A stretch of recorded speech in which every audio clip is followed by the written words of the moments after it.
Mesdames, Messieurs, bonsoir. Nous l'attendions, elle est arrivée ce matin et c'est la première exhortation apostolique du pape François. Evangelii Gaudium, joie de l'évangile. On retrouve dans ce document sa conception de l'évangélisation. Réformer les structures ecclésiales pour les rendre plus missionnaires, prendre soin des plus faibles, bref, apporter au monde le message de l'évangile. Vous la trouverez sur le blog de Sel et Lumière. Ce texte apparaît comme le véritable programme du pape. Quel message le pape veut-il nous faire passer à travers ce texte? Élément de réponse avec Monseigneur Fisichella sur Radio Vatican.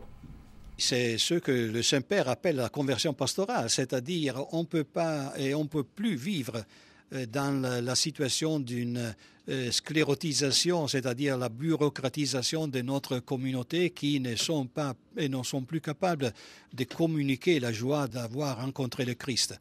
La conversion, c'est pas seulement pour les communautés, mais c'est pour tout le monde. Le Saint-Père, il commence à dire « avant tout, c'est moi ». Qui demande la conversion, et c'est pour les évêques, c'est pour les prêtres, les diacres, c'est pour chacun de nous qui a découvert son baptême et qui nécessite de faire de la nouvelle évangélisation sa propre mission. Le Christ est le seul maître du temps, affirme le pape François lors de la messe célébrée ce matin. Prière et espérance sont les deux conseils du pontife pour comprendre le présent et se préparer à la fin des temps. On regarde un résumé. Le chrétien sait vivre le moment et vivre le temps, a dit le pape François mardi matin. Pour connaître les vrais signes, pour connaître la voie que je dois prendre en ce moment, le don du discernement et la prière sont nécessaires pour bien le faire. Vladimir Poutine au Vatican. Lors d'une visite hier avec le pape, les deux hommes ont évoqué la crise syrienne, la situation des chrétiens au Moyen-Orient et la vie des catholiques russes. Ils ont souligné l'urgence de faire cesser la violence en Syrie et de favoriser une solution pacifique au conflit. Une solution qui, selon le pape, privilégie la voie des négociations et implique les diverses composantes ethniques et religieuses de la société. Autre visite officielle hier, celle du président du Paraguay au Saint-Père. La situation du pays ainsi que de la région ont été abordées, sans oublier la lutte contre la pauvreté et la corruption, mais aussi le respect des droits de l'homme. Retour sur cette rencontre. Ce lundi, le pape François a reçu le président du Paraguay, Horacio Manuel Cartes Jara. Au cours de leurs échanges cordiaux et après avoir souligné les bonnes relations bilatérales existantes entre le Saint-Siège et le Paraguay, ils ont évoqué des sujets d'intérêt commun concernant la situation du pays et de la région, comme la lutte contre la pauvreté et la corruption, la promotion du développement intégral de la personne humaine et le respect des droits de l'homme.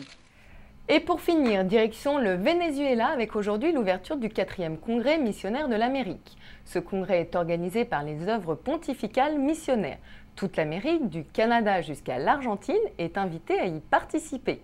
Le thème de cette rencontre internationale est « Disciples missionnaires de Jésus-Christ dans un monde sécularisé et pluriculturel ». Je vous propose d'écouter José Sierra des OPM.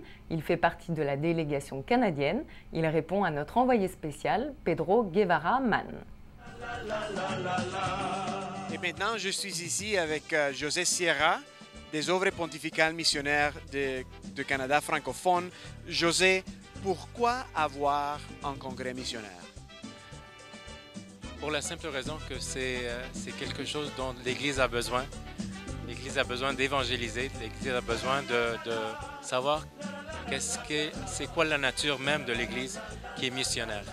Donc si on ne proclame pas Jésus-Christ aujourd'hui, si on ne va pas vers les gens dans d'autres pays, dans les continents, si on ne sort pas comme notre pape François le dit, on n'est pas missionnaire. Donc c'est vraiment c'est une vocation. Donc avoir un congrès missionnaire en Amérique, maintenant pour nous c'est très très important. Et on est très fiers de l'avoir ici à Maracaibo. Ça ouvre de belles horizons pour l'avenir, j'en suis sûr. Bon, merci et merci d'être avec nous. C'est la fin de cette émission, merci de l'avoir suivi. À suivre sur Sel et Lumière les échos du Vatican. Je vous souhaite une très bonne soirée, à demain.